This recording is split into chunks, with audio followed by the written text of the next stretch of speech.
Hi guys, it's Mitch Abiero for Project Fmile, and we are sorry about the 2 week hiatus we took from YouTube, but it's because first of all, it's not an excuse, more of a reason. So from December we did announce the All Bodies Are Good Bodies campaign, which was a body positivity campaign that was in the form of a photo shoot. Now, of course, we did the photo shoot way later than we thought we would, which was March, and as much like we just have to thank ourselves that it actually did take place. So yes, the photos are there, and we are releasing the photos and the videos all about on body positivity this April. So make sure you follow us on Instagram at Project Fmile, and on YouTube also at make sure you subscribe to us to watch the videos on body positivity. So yes, I will put in 2 photos, teaser photos for you guys to see what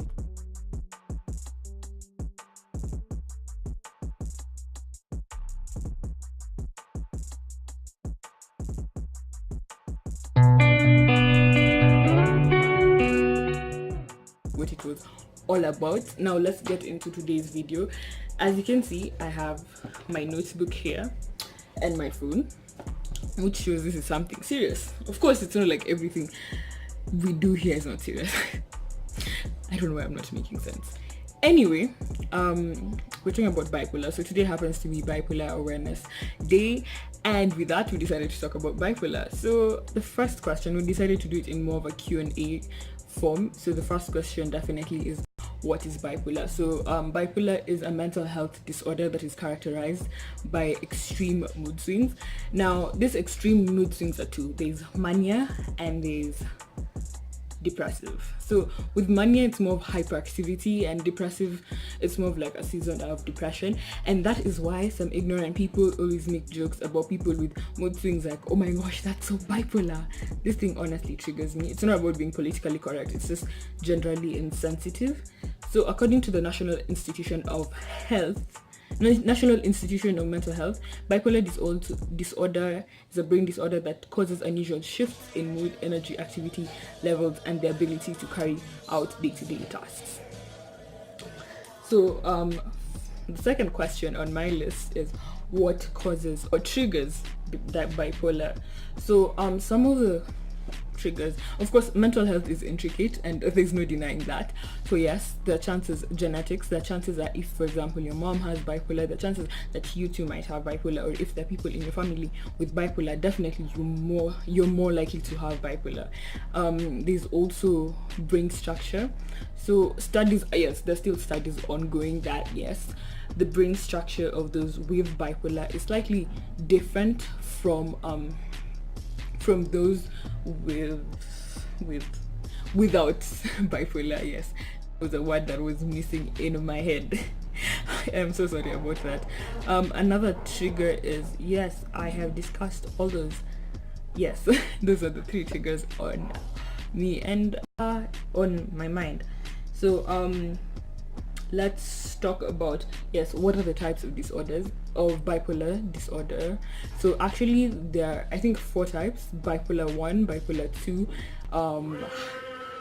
I keep on forgetting this name, but it's called cyclothymic disorder, which is also a form of bipolar, and we have other specified and unspecified bipolar and related disorders.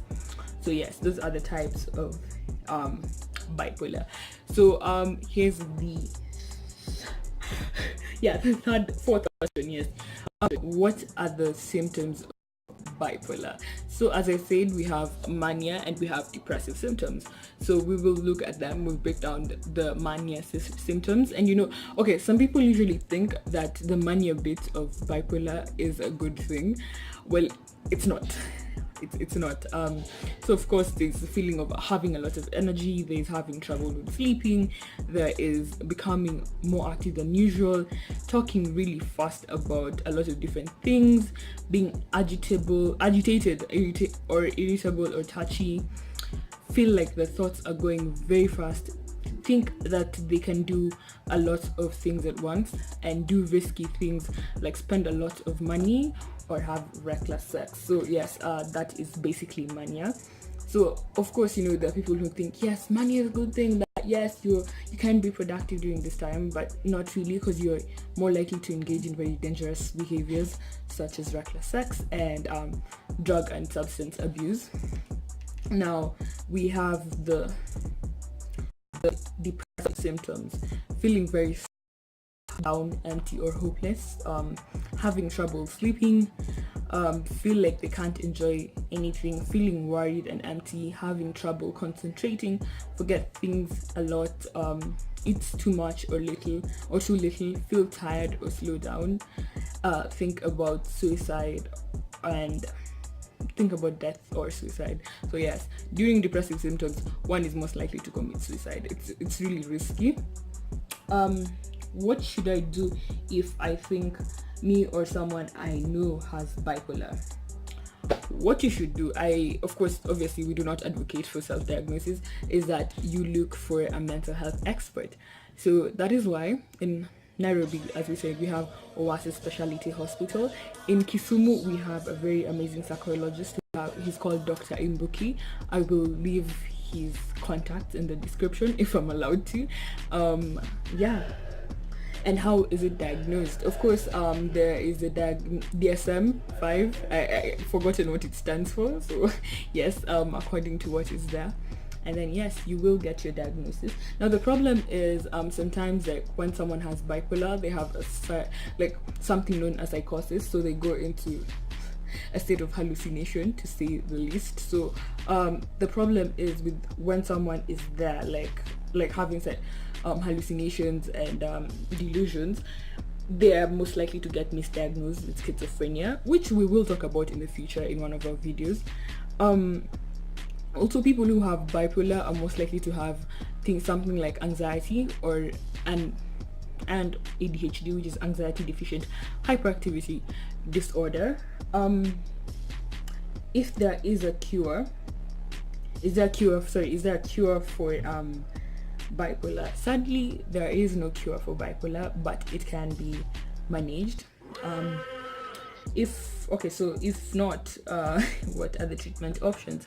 Now, the treatment options for bipolar include medication, which are basically mood stabilizers, atypical antipsychotics drugs, and antidepressants. Then we have psychotherapy, which consists of cognitive behavioral therapy, family focused therapy, and for also extreme cases of bipolar, we have other treatment options, which is electroconvulsive treatment therapy, which you can look it up. Then you have sleep medication, as I mentioned earlier in the video, that yes, they do have trouble with sleeping. And the last thing I wanted to talk about, keeping a life chat, basically about how you're feeling today, what you're thinking about. Yes, it is very helpful, and also for those without bipolar. So the last question to conclude this video is, how do you help someone who has bipolar? So this is a question I have asked myself severally on how to help a friend with bipolar. And the first thing is understand what bipolar is. That is the very first thing.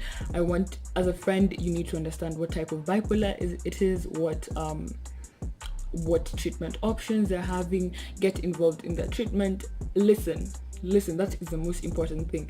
I am really sorry, but I feel like a lot of people who tend to be like, don't worry, trust in God and all that. I know it is with good intentions when you say that, but just listen, because sometimes all they need is just someone to listen to what they're going through. Again, also don't forget to take care of yourself.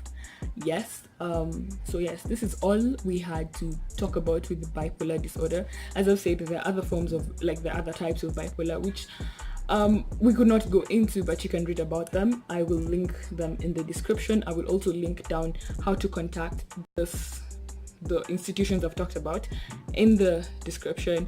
Make sure to follow us on Instagram and Twitter at Project Fmile. Make sure to subscribe to our channel, make sure you like this video, and share it if you found it educational. Thank you.